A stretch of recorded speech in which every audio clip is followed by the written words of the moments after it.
Ndabahaye mwiriwe mwese canke mwaramutse bivanye naho muherereye banywanyi mudobe kubana natwe ngaha kuri mbonesha kuri mwe rudende ibashikiriza amakuru atosoye abarebana n'umutekano politike ububanyi n'amakungu ndetse n'ubuzima bwa munsi bwa bene gihugu. Twinjira kandi mu makuru akomeye yo mu JD tukababwira ibiriko birategurwa ndetse n'ibiriko biratahurwa mu mihana itandukanye ndetse no mu makomine. Ibi akaba ari ibyo mushyikira ahangaha. Niba ari ubwa mbere udukurikiye ngaha ufyonde sabone kugira ngo uyongere mu muryango w'abadahwema kubana natwe muri aya makuru. Aya ni amakuru agezweho ku kagoroba ko kuri uyu munsi wa kabiri w'indwi igenekerezo 24 ruheshi umwaka wa 2025, aho tugiye kubabwira amakuru agezweho ndetse agaragaza uko ibintu byifashe. Turaza kujya kuri mirongo y'imbere y'urugamba tubabwire biri kuvugwa kuri Shadow Bataille, tubabwire ibijyanye n'urugamba ruri kubera mu bice bitandukanye by'intara Kivu y'Amajyepfo, aho igisirikare cy'u Burundi cyatangiye bizwi nka Operation Combinée ndetse na Unité Régulière mu bice by'ahazwi nka Chilunga muri territoire iherereye muri Kabare, aha ni mu buseruko bwa Repubulika Iharanira Kwikukira kwa Congo. Turaza kandi kubabwirira amakuru makuru agezwe kuri ligne de front. Ni mu gihe rero FDNB ikomeje kugenda ihindura uburyo irwana, aho yatangiye attaque de flanc ndetse na stratégie militaire zikaba zahinduwe, ibyatumye renseignement militaire ijya ku rundi rwego, bituma Moavre dans secrement ihindura uburyo yakorwamo. Ibiro bikaba byahise bitesha umutwe bikomeye abo bahanganye, aho kugeza ubu bivuga ko intare za Sarambwe zahise zitangira ibizwi nka repère stratégique ndetse na position defensive zabo zitangira kuba zajya mu bundi buryo. Turaza kubabwira ibijyanye na pronage intensive ndetse n'uburyo moto mitrailleuse 120 mm ndetse na obosiere de compagne biriko birakorwa binakoreshwa. Turabwira kandi ibijyanye na contre attaque incrème ikomeje kugenda igaragara kuri poste avance templare ndetse no mu bindi bisata bitandukanye. Mu makuru akomeye arebana na politiki turaza kubabwira ko aho zarongoye Repubulika Iharanira Demokarasi ya Congo mu kiringo kirenga imyaka 18, uyu ni Joseph Kabila yamaze kugera mu gisagara cya Bukavu, aho rero ari mu bikorwa bidasanzwe. Turaza kubabwira ko kandi uburongoye Uganda Muzehe Yoweri Kaguta Museveni yamaze gutangaza ko azongera kwiyamamariza kurongora iki gihugu mu kiringo cy'imyaka iri imbere. Mu makuru ari kuvugwa mu makungu turaza kunyarukira muri Israel tubabwire ko ibitero bikomeye byongeye kubura ndetse hamenyekanye amakuru akomeye, aho muri Iran abantu barenga 610 baguye mu bitero. Ibiro bikaba byababaje abatari bake. Banywanyi rero naya makuru tugiye kurambura mu buryo buramvuye, busabe ubane natwe kandi ufyonde sabone. Reka tuyahere kuri mirongo y'imbere y'urugamba kuri Shadow Bataille tubabwire uko bihagaze. Ni amakuru atugeraho kuri uyu munsi wa kabiri w'indwi igenekerezo 24 ruheshi umwaka wa 2025. Ibikorwa bya gisirikare byongeye kwibasira cyane intara Kivu y'Amajyepfo iherereye mu buseruko bwa Repubulika Iharanira Kwikukira kwa Congo, aho ingabo za Repubulika Iharanira Demokarasi ya Congo zifatanyije n'izi gisirikare cy'u Burundi ziri mu bikorwa bikomeye mu bice bisanzwe biherereye ngaha. Aho amakuru adushikira ngaha aragaragaza ko kuva ku isaha z'agatondo, kuva ku isaha saa 10 aribwo imirwano yatanguye ahazwi nka Chilunga, aha ni muri Kabare, aho FARDC ku bufatanye na FDNB bafatanyije mu kiswe Unité Régulière, aho bivugwa ko bari bamaze iminsi bacura umugambi wa gisirikare witondewe mu buryo bukomeye.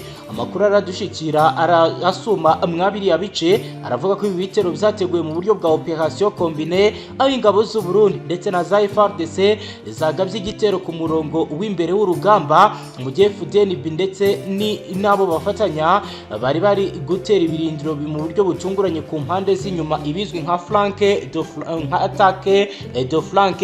Iyi ni stratégie militaire yari igamije kuba yasubiza igisoda cy'izasarambwa inyuma mu buryo bw'igitangaza kugira ngo bahure n'inzira y'uko bagomba kwitabara, maze rero ibi bikaba byagaragaye ndetse abasesenguza n'abagaragaza uko ibi byagenze baravuga ko iyi muwavre de ensekrema uburyo bwo kugenzura umwanzi bwateguwe bigizwe muri rukomeye n'abasirikare b'inzobere b'igihugu cy'u Burundi ndetse n'abandi babarizwa muri renseignement militaire. Ubu ni ubutasi bwa gisirikare nubwo igitero cyatunguye AFC M23 abasirikare bayo bari bamaze iminsi bakora ibizi nka reconnaissance ubutasi bw'aho ingabo za leta ziri, bigaragara ko bari bafite amakuru ndetse bari baniteguye. Biravuga ko izasarambwe zahise zitegeka repli strategique gukura abasirikare ku rugamba mu buryo butunguranye, kubyegera bakaba begereye mu bice byitwa Chirunga mu gitsinda ryayo ry'imbere ryahise rishya muri position de défense, umwanya wo kwirwanaho hagati y'ibitero bya FDN na FARDC byabaye prolonge intensive. Ibisasu byaraswaga ku bwinshi hifashishijwe mortieri 120 mm ndetse na obusiere de compagne. Ibi bikaba rero byakurikiwe n'ibitero by'inkubi by'abasirikare b'ingabo za leta ndetse n'igisirikare cy'u Burundi. Ariko biravuga ko AFC nubwo yari ihanzwe amaso n'impande nyinshi yagaragaje ko ishoboye, yashyizeho uburyo bwa contre attaque inclin, igitero cyo gusubiza inyuma vuba abagiteye, maze igera aho FDNB yakoresherezaga ibirindiro mu gihe gito ahari hazwi nka poste avance temporale, ibarashisha intwaro ziremereye zirimo mitrailleuse, range roquette multiple n'izindi zitandukanye. Amakuru ariko arasoma mwabiri bice aravuga ko mu gihe imirwano yari ikaze muri Kabare no ku cyumweru umundwi iheze ku igenekerezo 22 Ruheshi umwaka wa 2025, imirwano yari yanabaye muri teritwari ya Karehe ndetse no mu gace ka Nyanzare ko muri Kivu y'Amajyaruguru. Iyi mirwano yari ifite intego imwe, gusunika AFC M23 hanze y'ibice yigaruriye. Ahagana ku isaha saa 9 z'umuyingamo wa Zarendo ifatanyije na RMADO 31 region militaire ya FARDC bagabye igitero muri Nyanzare aho AFC yahirasheho mu buryo budasanzwe kuri poste de commandement ibiro bikuru byo kuyobora urugamba ngaha. Nubwo rero bizabaye bityo Alliance Fleuve Congo izitegeka abasirikare bayo gukora operation izwi ku izina rya Operation de la Strage, gusukura ibice byinjiriwe n'umwanzi bituma bigira inyuma nk'uko amakuru atugeraho. Societe civile yagaragaje ko imirwano yateje exode massive des civils cyangwa se ihunga ry'abaturage ku bwinshi cyane cyane mu bice bya Nyanzare n'ahitwa Chirunga. Abaturage barenga 4,000 bamaze kuba bahunga berekeza mu bindi bice ndetse bamwe bagiye mu mashyamba yitwa Kahuzi Biyega bagerageza guhunga aya masasu yarakomeje kuba. Abarimo muri ibi bice baravuga ko ibizwi nka destination aterari urusaku rw'ibisasu bikomeye rwumvikanye muri aka gace biteza ubwoba ndetse bihungabanya imibereho y'abaturage no mu nkengero za Nyanzare. Biravuga ko hari imirambo 3 y'abarwanyi ba Wazalendo yabonetse nk'uko byatangajwe na societe civile yaha. Abasesenguzi ba gisirikare baravuga ko izasarambwe zishobora kuba zarashyize mu kaga ubwo zakomezaga kwinjira no gufata ibice bishya muri Kabare na Karehe. Ibi bigatuma igaragaza cyane cyane imbere y'urugamba.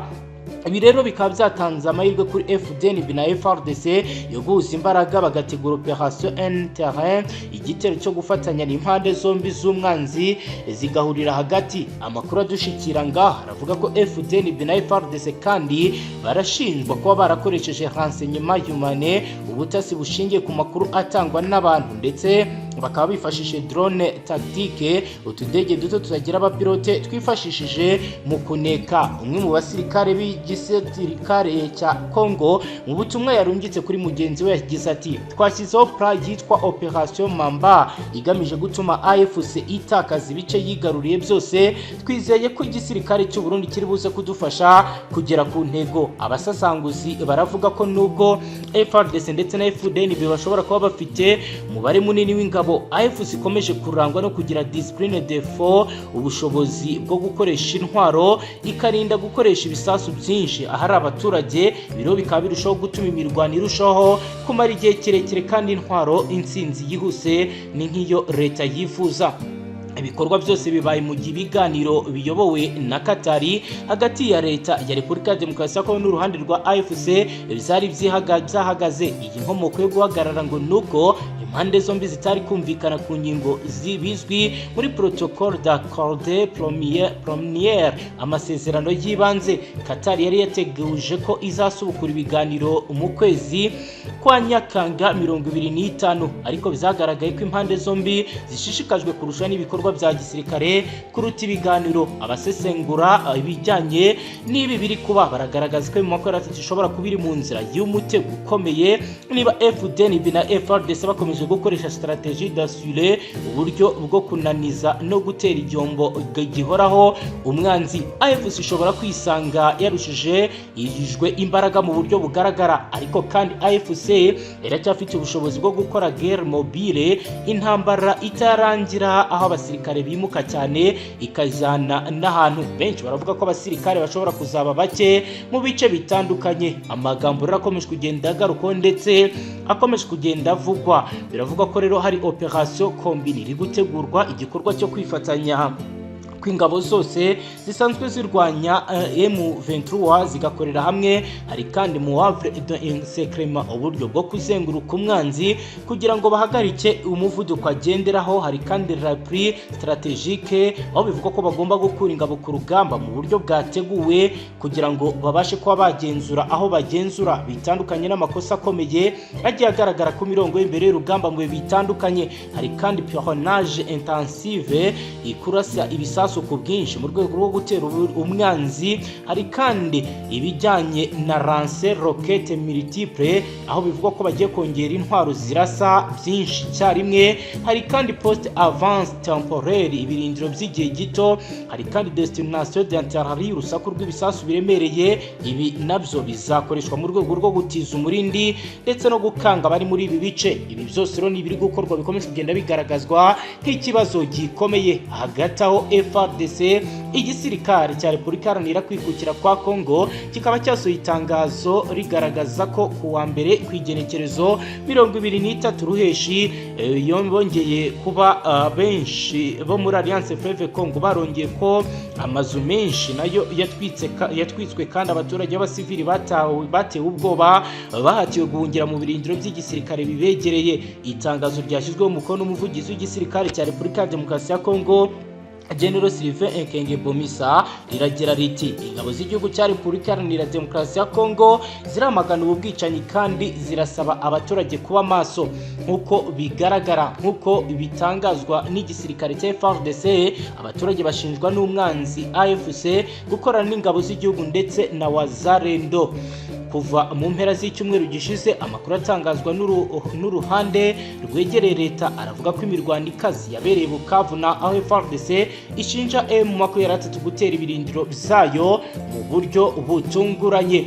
Nk'uko byagaragaye, itangazo rya FARDC ryasohotse nyuma y'umunsi umwe AFC M23 isohoye itangazo ryamagana propagande zigamije kuyisebya, ahubwo bagashinja uruhande rwa guverinoma ya Kinshasa gukorera abaturage ibyaha ndengakamere. Hagati aho birakomeye kandi birakaze. Joseph Kabila Kabange wayoboye Repubulika Iharanira Demokarasi ya Kongo mu kiringo kirenga imyaka 18 yamaze kugera i Bukavu.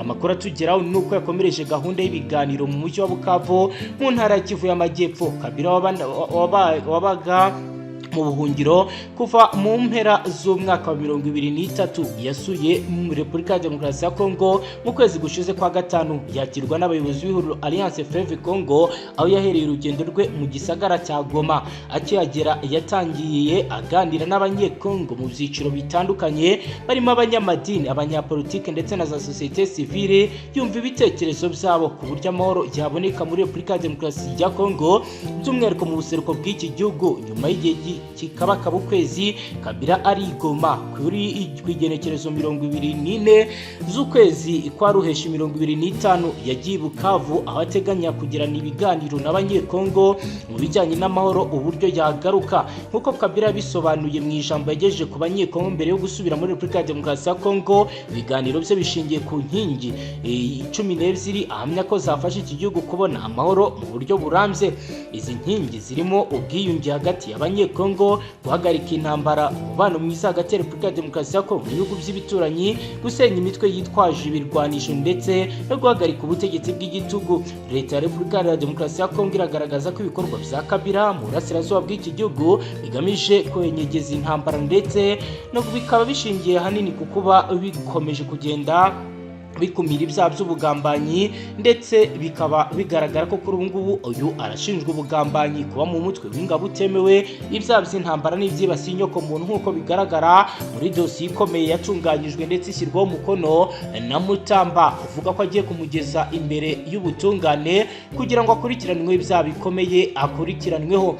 Mu makuru akomeye ari kuvugwa mu karere ni uko ishyaka riri ku butegetsi mu gihugu cya Uganda National Resistance Movement NRM ryatangaje ko Yoweri Kaguta Museveni azongera kwiyamamaza kwitoza ku mwanya wo kuyobora iki gihugu. Icyemezo cyo kongera kwitoza muri aya matora cyatangajwe n'umuyobozi w'akanama gashinzwe amatora muri NRM Tanga Odeyo, yavuze ko biteganyijwe ko Museveni azafata inyandiko zimwemerera guhagararira NRM mu matora ya perezida yo ku itariki 28 Kamena 2025. Ati perezida azafata impapuro zigaragaza ko afite ubushake bwo kongera kwitoza mu myanya ibiri, uwa mbere n'ubuyobozi bw'ishyaka, undi ni ukuhagararira mu matora perezida mu gihugu yaba ahawe amahirwe mu gihe Museveni yabagiriwe icyizere n'ishyaka rye.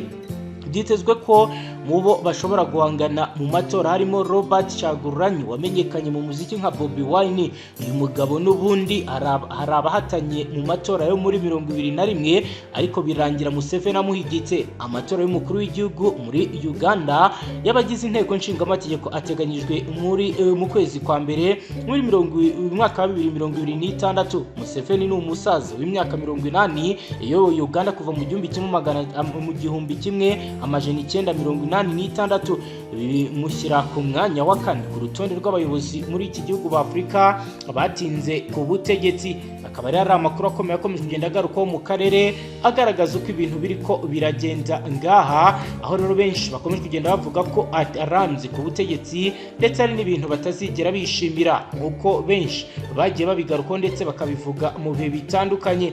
Mu yandi makuru akomeje kugenda agarukaho cyane anavugwa, reka tujye kubikomeje kugenda bitangazwa mu gihugu cy'abaturanyi cy'u Rwanda, aho rero bitangazwa ko guverinoma ivuga ku buzima bwa nyiricyubahiro Perezida Paul Kagame, aho rero bitangazwa ko guverinoma y'u Rwanda yatangaje ko Perezida Paul Kagame atarwaye, bitandukanye n'ibimaze iminsi bibiswa ku mbuga ngurukana bumenyi.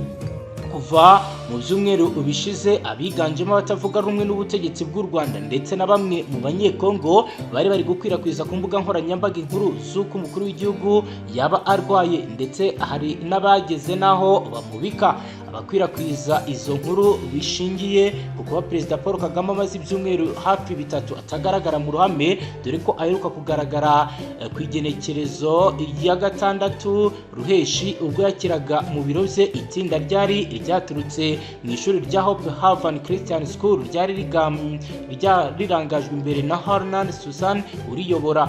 Bitandukanye n'ibikomeje gutangazwa ku buzima bw'umukuru w'igihugu, guverinoma iravuga ko Perezida w'u Rwanda ameze neza, ko ahubwo kuba amaze igihe atagaragara mu ruhame byatewe no kuba yarabaye afashe akaruhuko. Umuvugizi wa guverinoma y'u Rwanda Yolande Macron yabwiye Tarifa ko iby'uko ubuzima bw'umukuru w'igihugu bitifashe neza nta shingiro bifite, asaba abanyarwanda gutuza.